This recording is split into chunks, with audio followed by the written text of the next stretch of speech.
রাসূল সাল্লাল্লাহু আলাইহি ওয়াসাল্লাম বলছেন, আবু হুরায়রা রাদিয়াল্লাহু তাআলা আনহু বলছেন, যুদ্ধে একজন মানুষ গিয়ে প্রচণ্ড অসুস্থ হয়েছে, প্রচণ্ড অসুস্থ, মানে আহত হয়েছে। হওয়ার পরে সে ব্যথা, শরীরটা পুরোটা কি কেটে ফেটে আছে।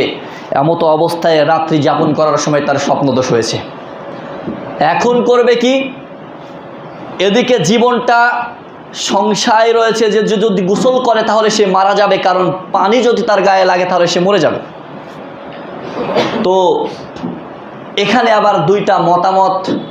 আরেকটি হাদিস এরকমভাবে এসেছে যে সাহাবেদের মধ্যে আলাদা হয়ে গেল, গিয়ে কেউ কেউ বলছে তুমি এখন গোসল করবা, আর কেউ, এটা না আরেকটা, কেউ কেউ বলছে যে না, তুমি শুধু মাটিতে তায়াম্মুম করলেই হয়ে যাবে, দিয়ে তুমি সালাত আদায় করবা।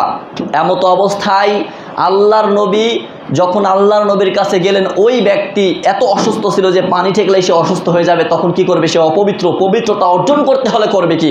তখন সে আপনার মাটির ভিতরে গড়াগড়ি দিয়ে সালাত আদায় করে চলে গেলেন। এবার আল্লাহর নবীর কাছে বিচার, আল্লাহর নবী এটা এরকম ঘটনা ঘটেছে, কি করা যায়? আল্লাহ নবী বলছেন, তোমাদেরটাও ঠিক আছে, তোমারটাও ঠিক আছে, যেহেতু তুমি ওখানে পানি ঠেকলে মরে যেতে, তুমি যেটা করেছো সেটা ঠিক আছে, পবিত্রতা অর্জন করতে হবে। আল্লাহর নবী সালাত